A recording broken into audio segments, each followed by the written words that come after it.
Starting with demand, 11th standard में सब लोगों ने डिमांड पढ़ा ही होगा। क्या होता है बता सकते हैं मेरे को, क्या होता है डिमांड?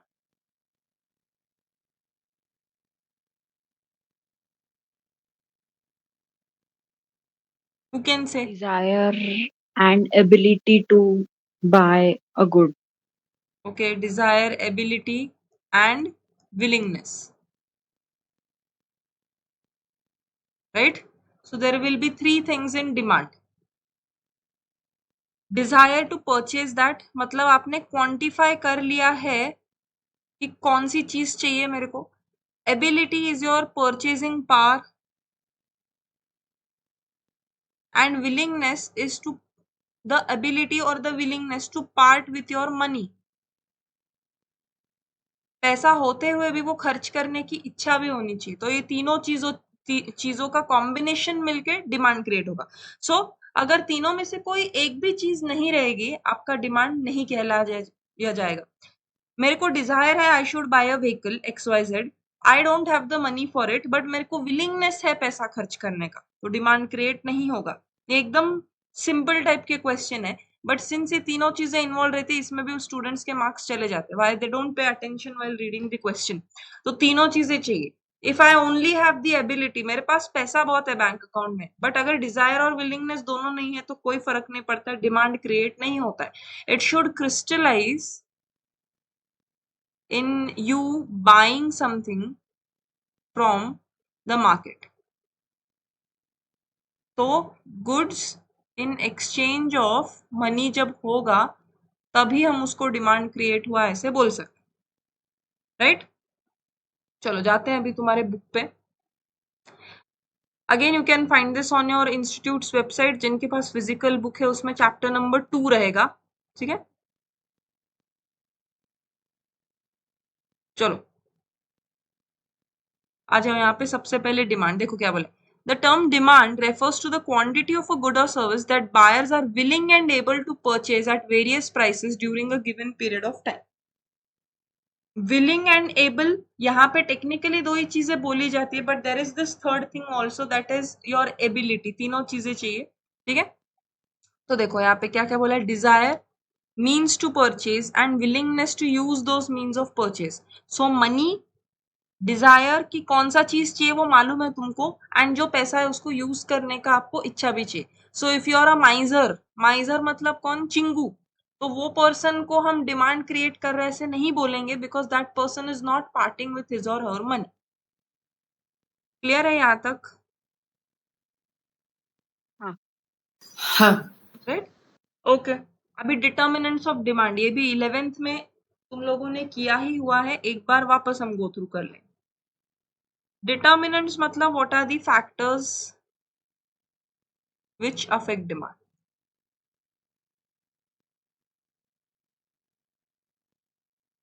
राइट, सबसे पहले प्राइस, मतलब प्राइस ऑफ योर कमोडिटी. जो कमोडिटी सेल हो रहा है या परचेज हो रहा है उसका प्राइस. क्या रिलेशनशिप है डिमांड और प्राइस का? It is inverse. बराबर, डिमांड और प्राइस इनवर्स जाता है. तो कोई भी कमोडिटी खरीदने के लिए आपके पास उसका डिजायर है, एबिलिटी है, विलिंगनेस है, आपने डिमांड क्रिएट किया. अभी ये डिमांड मतलब आप मार्केट में मांग रहे हो कि ये चीज तुमको चाहिए. It will be inversely proportional to price. मतलब अगर प्राइस इंक्रीज हो रहा है तो आपका डिमांड डिक्रीज होगा, एंड वाइस वर्सा. ये इसके पीछे का क्या लॉजिक है? बेसिक ह्यूमन साइकोलॉजी की कोई भी चीज अगर ज्यादा महंगी रहेगी तो कोई खरीदने वाला नहीं है. You need to have normal satisfaction power ना, कि जो भी चीज लिया वो मेरे को कम से कम प्राइस पे मिला. बराबर है. सो इसके लिए प्राइस और डिमांड इनवर्स ही जाएगा. Second reason for this is law of DMU या डिमिनिशिंग मार्जिनल यूटिलिटी. HSC के स्टूडेंट्स को ये सब 12th में था, और स्टेट CBSE के स्टूडेंट्स को ये 11th में ही था. यूटिलिटी बता सकता है मेरे को कोई क्या रहता है? ये वर्ड सुना है पहले?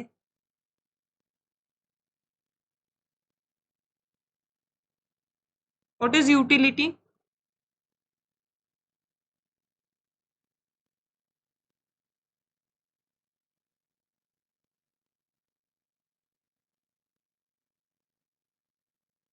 है क्या याद किसी को?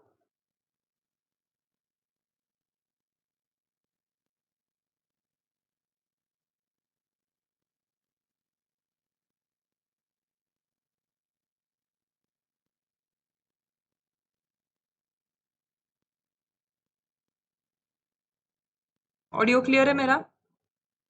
हाँ। बोल सकते हैं यूटिलिटी क्या है? चलो, it is the want satisfying power of a commodity.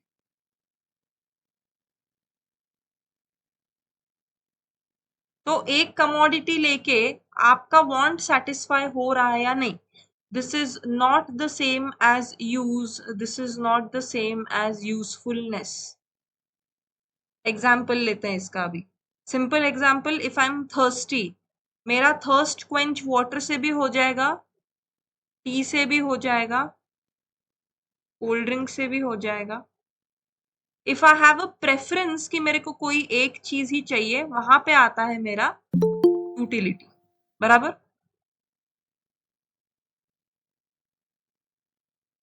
Right?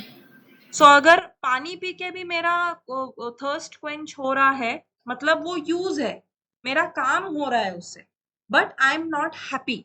Obviously अभी अगर दिन भर बहुत काम किया, बहुत तुमको पढ़ाई करने को लगाया, मैथ्स का इंटीग्रेशन करने को लगाया दिन भर, खाना पीना कुछ नहीं दिया और एंड में सिर्फ एक ग्लास पानी दिया, खुश रहोगे क्या तुम दोनों? नहीं। मेरा एड्रेस ढूंढ के आगे मेरे को मारोगे। बराबर? नहीं चलेगा तुमको, ऑब्वियसली कुछ तो रिवॉर्ड चाहिए। इसका एक और एग्जांपल देती हूँ। देखो, 10th और 12th में बोर्ड एग्जाम्स रहते हैं, या फिर कोई भी तुमने ओलंपियाड के लिए अगर ये किया है, if you are studying very hard for the entire day, उसके बाद रात को मम्मी खाने में क्या बना रही है इस पे बहुत ध्यान रहता है सबका। No one is interested at the end कि हमने पढ़ाई कितनी की, जब शाम के 6-7 बज जाते हैं। ध्यान किधर रहता है? खाने में क्या है। और खाने में अगर कुछ गंदा रहेगा जो अब तुमको नहीं पसंद है, तो बहुत चिड़चिड़ करोगे तुम घर वालों को। बराबर? यूज है ना वो खाने का। दिन भर अगर भूखे प्यासे पढ़ाई कर रहे हो तो जो भी खाना रहेगा खाओगे चुपचाप, लेकिन चिड़चिड़ होगी तुम्हारी। Am I right? That is use और usefulness, but it's not utility. If you are studying for the whole day, तुमको ऐसे बहुत ऐसे शाही भोजन चाहिए, ऐसा डिमांड रहेगा तुम्हारा मम्मी के सामने, मम्मी कुछ सुनने वाली है नहीं, जो भी रहेगा घर पे खाना पड़ेगा, but then it does not have utility for you. मतलब if a commodity is not satisfying you, अभी satisfaction is a psychological feeling, इसको हम मेजर कर नहीं सकते हैं, सो हम उसको रुपीस के टर्म्स में कन्वर्ट करके मेजर करते हैं। तो उससे यूटिलिटी कितना मिलता है, ये सिंपली वो कमोडिटी लेके पर्सन खुश है या नहीं, इससे हम डिसाइड करते हैं। तुमको व्हीकल लेना है, तुम नैनो में ही ले सकते हो, नैनो चला के भी एक जगह से दूसरी जगह जा सकते हैं। उसकी जगह तुमने कोई अच्छा व्हीकल लिया, obviously you will be more happy. बराबर है? नैनो लेके कोई खुश होने वाला है क्या? नहीं। टू व्हीलर लेके कोई खुश होगा क्या? वंस यू हैव टर्न्ड 18 और 21, तुम्हारे घर वालों ने तुमको टू व्हीलर दिया, you will not be very happy. If they give you a car, you will be more happy. तो हमेशा ये रिलेटिव कॉन्सेप्ट रहने वाला है, बिकॉज यूटिलिटी कभी भी खत्म होने वाला है ही नहीं। It's a never ending cycle. Always it will be compare to something which you can not have. So that is why इसका यूटिलिटी मेजर करना कोई भी चीज का काफी डिफिकल्ट है।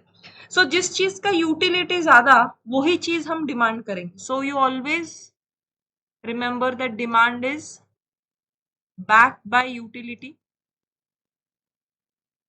यूटिलिटी नहीं है तो वो चीज आप लोग डिमांड ही नहीं करने वाले। इन वेरी रेयर केसेस सिर्फ यूजफुलनेस के बेसिस पे आप चीजें डिमांड करोगे, जिनका सेटिस्फैक्शन से कोई संबंध नहीं है। For example basic necessities, salt, petrol, इसमें कभी बहुत सोचते हैं क्या आप लोग कि कौन से ब्रांड का सॉल्ट लेना है? कभी सोचा है क्या इसके बारे में? नहीं ना?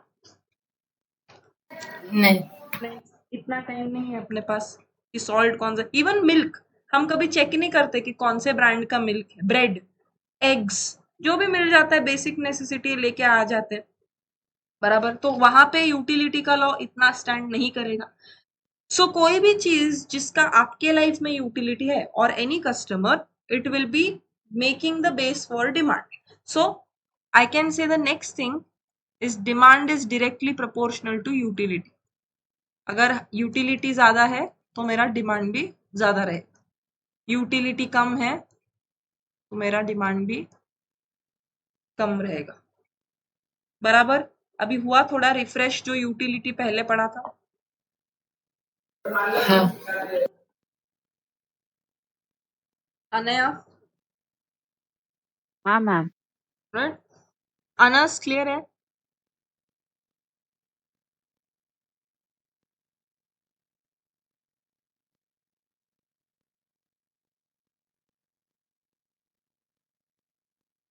है क्या सब लोग? जिंदा है क्या सब लोग लेक्चर में?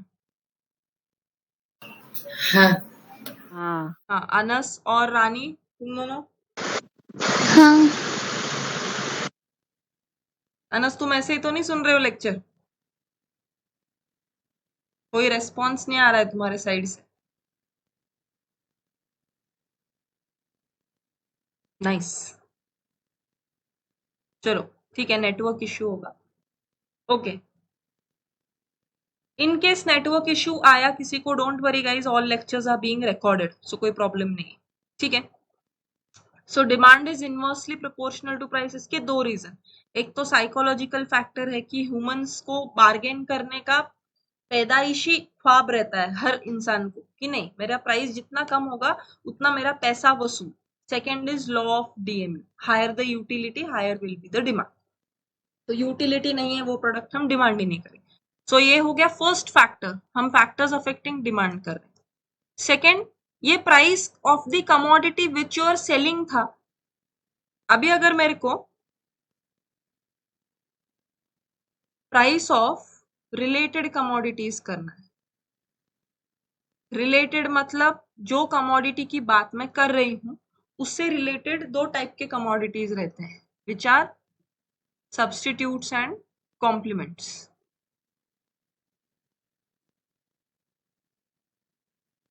ओके, अभी सब्स्टिट्यूट मतलब क्या, नाम से ही पता चल रहा है, जो एक कमोडिटी के बदले दूसरा कमोडिटी खरीदा जा सकता है। कॉम्प्लीमेंट मतलब उसके साथ जा रहा है, उसके बिना यूज नहीं हो सकता। एग्जाम्पल दे सकते हैं मेरे को, एकदम फेवरेट एग्जाम्पल इसके? सब्स्टिट्यूट्स का tea and tea coffee. And coffee, hmm, car and petrol, car and petrol, pen and एकदम इंक। पेन एंडिंग, एकदम मतलब 50,000 सालों से यही एग्जाम्पल पढ़ रहे सारे बच्चे। हाँ मतलब बुक लिखने वालों को ये छोड़ के और कुछ नहीं मिला अच्छी दुनिया में, ये दो ही चीजें substitute. You can think of हाँ many other things which are substitutes for each other, right? तो टी और कॉफी क्यों दिया है? एकदम इजी टू रिमेम्बर है, especially when you are a beginner in economics. तो क्या मतलब है सब्स्टिट्यूट का? एक नहीं मिला तो दूसरा ऑल्टरनेटिव कस्टमर के पास है। अभी ऑल्टरनेटिव के पास कस्टमर कब जाएगा? when two things will happen, you are considering price और you are considering the quality। अभी जिन लोगों को क्वालिटी से लेना देना नहीं है, जिनके लिए price is the sole factor, वो प्योरली प्राइस देख के जाएंगे, जिसका प्राइस कम वहां पे कस्टमर स्वे होगा। ठीक है? अभी इसको थोड़ा डिटेल में देखते हैं। अगर मैं सब्सटीट्यूट्स की बात कर रही हूँ तो मेरा डिमांड कैसे मूव होगा, इस पे एमसीक्यू क्वेश्चन सबसे ज्यादा आने का तुमको चांस है। अभी डिमांड हमने जब पढ़ना स्टार्ट किया, ऐसा कभी आपको एमसीक्यू नहीं आएगा कि demand is desire then willingness plus ability, they are not going to ask you that. यहाँ से स्टार्ट करेंगे वो कि अगर एक का प्राइस कम हुआ तो दूसरे के प्राइस पे क्या फर्क पड़ेगा। विल मेक अ टेबल, हमने 11th स्टैंडर्ड में भी बनाया था इसके ऊपर टेबल, अगर तुम लोगों को याद रहेगा तो।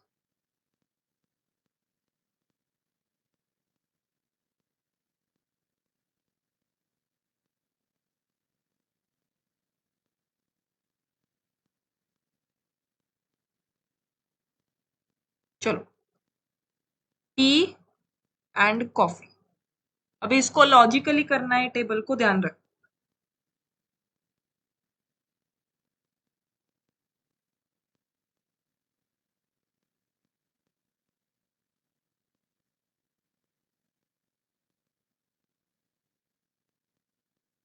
Demand and price, okay.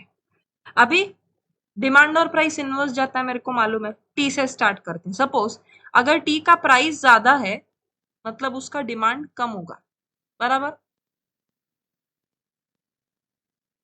हाँ और अगर टी का डिमांड कम है एक का डिमांड कम मतलब दूसरे का ज्यादा ना, सिंस ये सब्स्टिट्यूट्स है, एक के बदले दूसरा यूज हो रहा है, बराबर।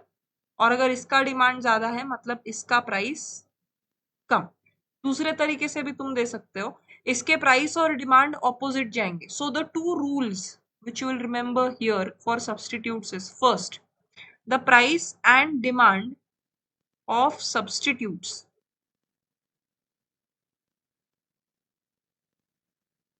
ऐसे नहीं लिखो, ऐसे लिखो, prices of substitutes are inversely proportional. Prices and demand मतलब दोनों का डिमांड और दोनों का प्राइस हमेशा उल्टे डायरेक्शन में जाएगा, क्योंकि एक का प्राइस बढ़ रहा है तो दूसरे का कम होगा, एक का डिमांड बढ़ रहा है तो दूसरे का। यहाँ पे इनवर्स रिलेशन है, but the price of one and the demand of another will go in the same direction. So price and demand of other will be directly proportional. यहाँ पे भी देखो, दोनों एक का प्राइस और दूसरे का प्राइस, यहाँ पे एक का डिमांड दूसरे का डिमांड। चलो इसको थोड़ा और अच्छे से लिख सकते हैं।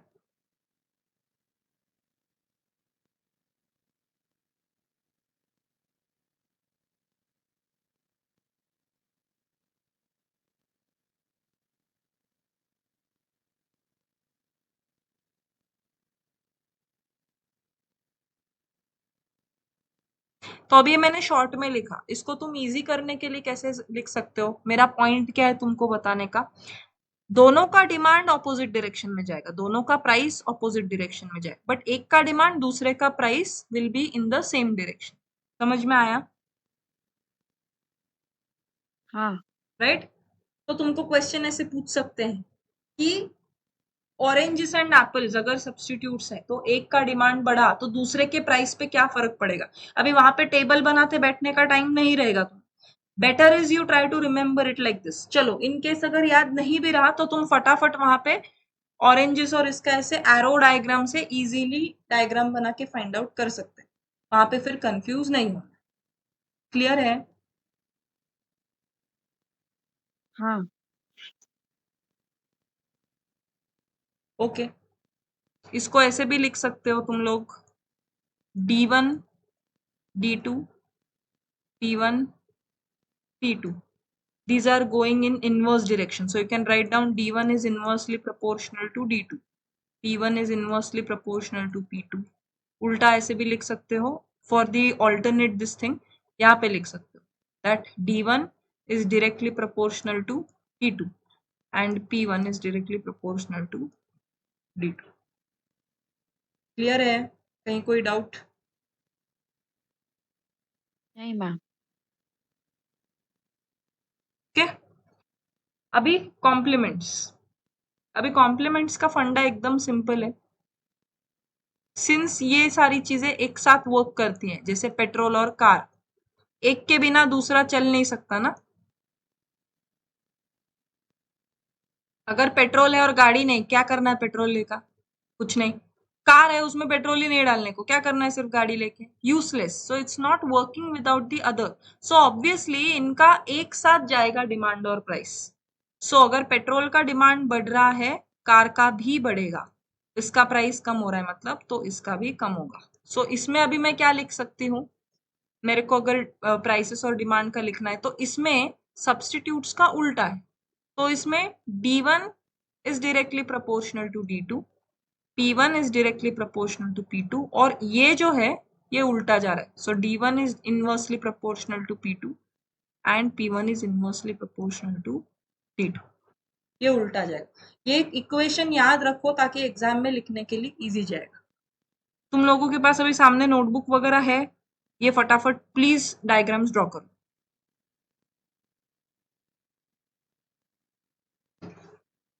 हाँ। है ना नोटबुक? बाजू की दीवार पे मत लिख लेना घर के। हाँ है वो। हाँ।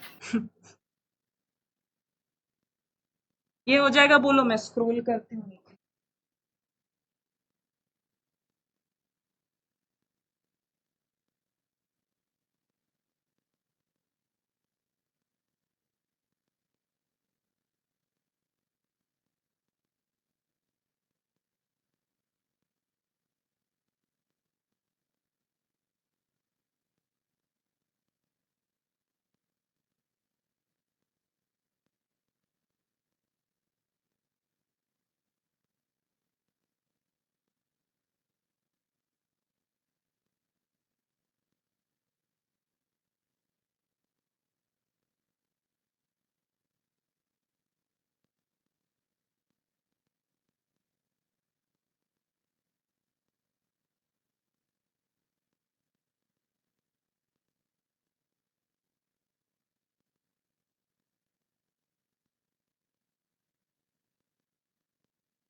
हाँ मैम, चेंज करो। ओके, ये लो।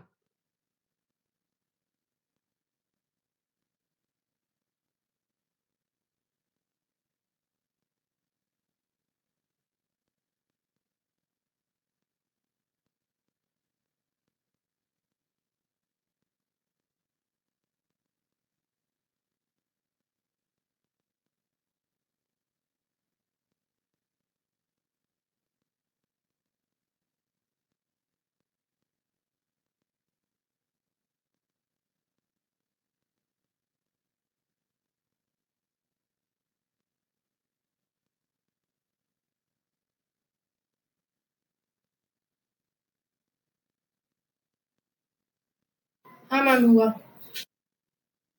ओके, हो गया चलो। मैम।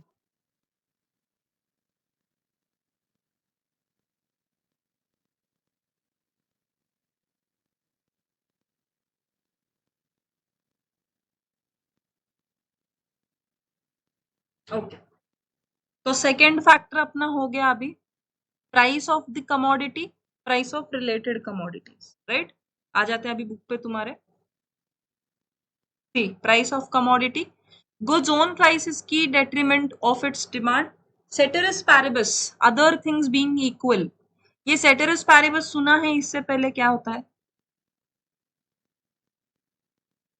हाँ कॉमन है काफी।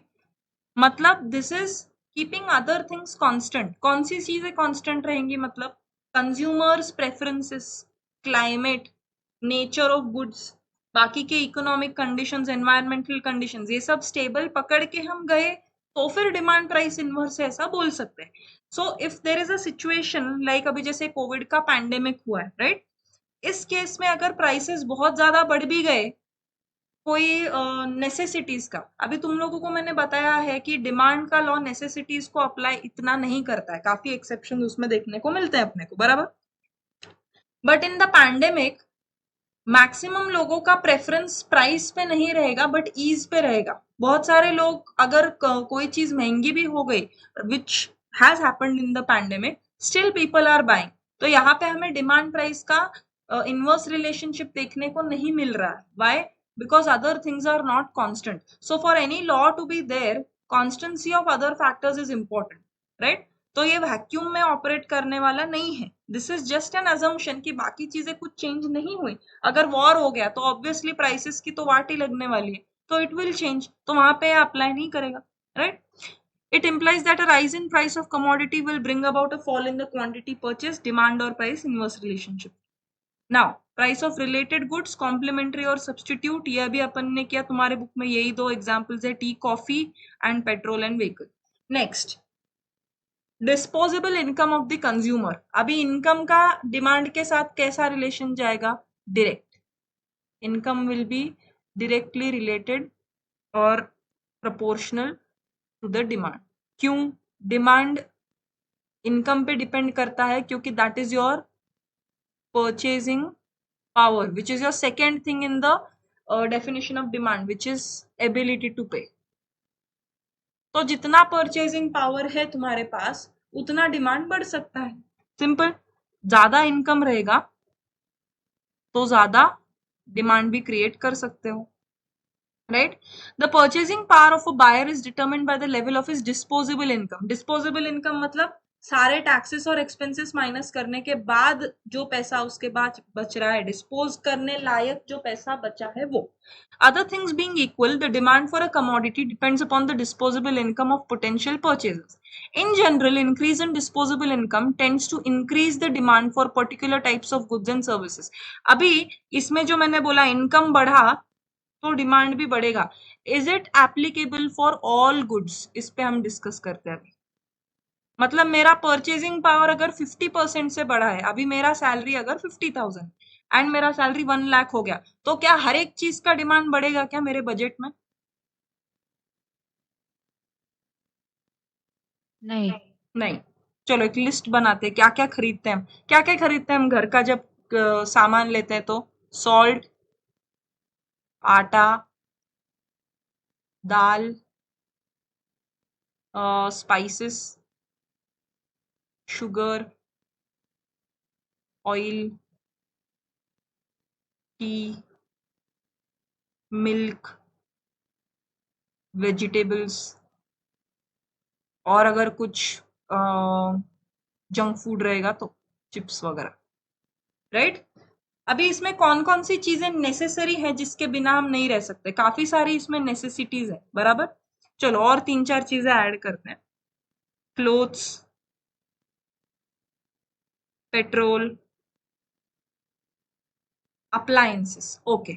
अभी दिखने को हम जब डिवाइड करते हैं गुड्स को नेसेसरीज, कंफर्ट्स और लग्जरीज में, देखते ही बहुत लगता है कि हर चीज नेसेसरी नहीं होती है, but 90% of the items which we use in our daily life are necessities only.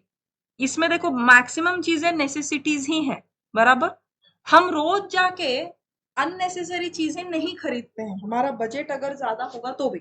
May be we will spend it on capital goods like investments, cars और होम्स। रोज जाके कोई गाड़ी खरीदता है क्या? पॉसिबल नहीं। तो चलो, मेरा बजट अगर 50,000 था, वो भी डबल हो गया, तो अभी इसमें से कौन सी चीज मैं ज्यादा ले सकती हूँ just because my income has increased? कौन सी ज्यादा ले सकती हूँ? पैसा ज्यादा इसलिए 10 किलो नमक लेना है क्या? नहीं। नहीं, मर जाएंगे इतना नमक खा के। आटा जितना लग रहा है उतना ही खाएंगे। एक टाइम पे 4 चपातीज मैक्स, बराबर 50 किलो आटा ले सकते हैं क्या? नहीं, क्योंकि अभी यहाँ पे तुम्हारा नेसेसिटी रिस्ट्रिक्ट हो गया। So this has got nothing to do with income. तो I can say these are not income dependent. Income का इस पे कोई फर्क नहीं पड़ता है। कौन सी चीज है इस पे जिस पे इनकम का फर्क पड़ता है? May be milk. Milk is a bit expensive, हो सकता है, बट वो भी एक लिमिट के बियॉन्ड नहीं लगता है। अगर सब लोग घर पे दूध पी रहे हैं, घर पे आप मिल्क प्रोडक्ट्स बना रहे हो, तो you may need more milk. Otherwise कितनी चाय पियोगे पी पी के? मैक्सिमम 4 कप, चलो सुबह 2 शाम को 2, उससे ज्यादा नहीं होगा। कौन सी चीज है इसमें जो चेंज हो रही है? Clothes, because this is a luxury और comfort depending on what kind of clothes you are taking, बराबर। क्लोथ्स भी तुमको दोनों टाइप के मिलेंगे, एकदम basic necessities, normal comfortable clothes and very expensive clothes. अभी इसमें शिफ्ट कैसे हो सकता है? You can shift the type of goods you are buying.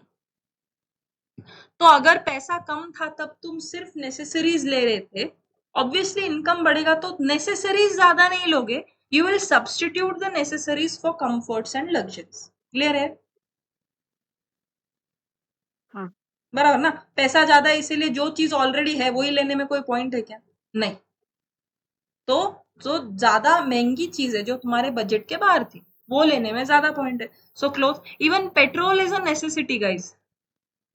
अगर पैसा ज्यादा है इसलिए 2 टैंक भर के पेट्रोल ले सकती हूँ क्या मैं? नहीं, मेरे गाड़ी का कैपेसिटी है ना पेट्रोल के टैंक का, उसके ऊपर भी अगर मैंने बोला नहीं, पेट्रोल वाले को बोलना वहां पे मेरे पास पैसा है, ये लो बॉटल, इसमें भर के दो मेरे को पेट्रोल, और चाहिए मेरे को घर पे आग लगानी, चलेगा क्या ऐसा?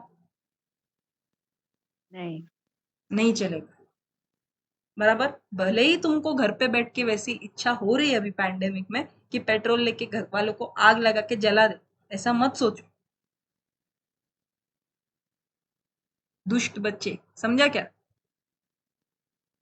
हाँ। ओके, तो that is also necessity. Appliances again luxury है। इसमें क्या बोलते हैं, you have that effect of substitution. तुम्हारे पास अच्छे से अच्छा फोन भी अगर रहेगा, पैसा अगर पड़ा है तो खुजली शुरू हो जाती है सबको कि और अच्छा फोन लेते हैं, पुराना हो गया। नया फोन, नया टीवी, नया फ्रिज, नया व्हीकल, इसका क्रेज थोड़े दिन ही रहता है, you immediately start feeling you need to buy more. So this will purely depend on your purchasing power, right. तो देखो अभी क्या बोला है यहाँ पे, the nature of relationship between disposable income and quantity demanded depends upon the nature of goods। इस पे तुमको एमसीक्यू पूछ सकते हैं, किस पे डिपेंडेंट है रिलेशनशिप इनकम और डिमांड का? It is on the nature of good, मैंने अभी जैसे बोला। तो इंफीरियर गुड है, लग्जरियस है, कंफर्टेबल है, क्या है? So there are 3 types of basic goods. Inferior, जो एकदम सादे क्वालिटी के गुड्स रहते हैं, विच आर चीप, इजीली लोगों को अवेलेबल रहते। लग्जरीज आर एकदम रिच एंड एक्सपेंसिव, और comfort is which make your life comfortable, they are neither very expensive nor very cheap, दोनों के बीच में जो आता है, बराबर। देखते हैं अभी क्या बोला, देखो। Most goods and services fall under the category of normal goods which are your comforts. Household furniture, clothing, automobiles, consumer durables, semi-durables fall in this category. When income is reduced, demand for normal goods falls. अभी सबसे ज्यादा effect income का ये comforts या normal goods पे होने वाला है, ना लग्जरी पे होगा ना इंफीरियर पे, बिकॉज लग्जरी लेने जितना ना इनकम तुम्हारा बढ़ने वाला है और इंफीरियर गुड्स खरीदने जितना ना कम होगा. सो extreme situation very rarely it will happen. जो भी बिजनेस में आप काम कर रहे हैं या जॉब कर रहे हैं उसमें थोड़ा बहुत ही इंक्रीमेंट मिलने वाला है तुमको, बराबर. सो कौन से टाइप का गुड है? Normal good will be most affected by your income, because उसी में हम ऊपर नीचे थोड़ा जा सकते हैं. इट विल नेवर हैपन कि इंफीरियर से डायरेक्ट तुम लग्जरी गुड पे गए, नहीं होगा. There are some commodities for which the quantity demanded rises only up to a certain level of income and decreases with an increase in money income beyond this level. मतलब inferior good, एक limit तक ही इस पे पैसा खर्च करेंगे. inferior मतलब जो cheap goods हैं, बाजरा, उसके बाद cabbage, suppose it's supposed to be a cheap vegetable, और आलू जो एकदम inferior quality के goods हैं which are not usually purchased by people who have money. तो इसको एक लिमिट के बियॉन्ड इसका बजट में एलोकेशन नहीं होगा. Essential consumer goods such as food grain, fuel, cooking oil, अभी देखो इसमें भी डिफरेंस है. सो आपके इंफीरियर गुड्स एकदम लोएस्ट, उसके बाद essentials. Do not confuse essentials for inferior goods. Inferior मतलब जो क्वालिटेटिवली खराब है. Essentials are your necessities. They satisfy the basic necessities of life and are consumed by all. A change in consumers' income, although will cause an increase in demand for these necessities, but this increase will be less than proportionate to the increase in income. Percentage change will not be that much. So you can say it is a bit inelastic. ये basic necessities भी अगर रहेंगे, अभी जैसे clothes है, उसके बाद appliances है, you may have 2 clothes, 3 clothes, 4 clothes for every day. उससे एक लिमिट के बाद वो भी तुम ज्यादा नहीं खरीदोगे. This is because as people become richer, there is a relative decline in the importance of food and other non-durable goods in the overall consumption basket and a rise in the importance of durable goods. तो अभी अगर income तुम्हारा एक persistently बढ़ने लग गया, तो rather than just buying clothes and jewelry, you will think of buying something better like a TV, car और house. तो फिर एक लिमिट के बाद आपके essential से निकल के luxury के ब्रैकेट में आप जाने लगोगे. क्लियर है?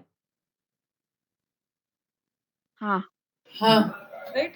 तो हाँ. होने वाला है कि एकदम से आपका इंक्रीमेंट हुआ, इंफीरियर से लगेज बैंड्रा में जाके सी फेस फ्लैट ले लिया, ऐसा होने वाला है क्या? इतना भी नहीं. इतना इंक्रीमेंट अगर मिलने लग गया तो सब बहुत खुश हो जाएंगे, समझा क्या? हाँ.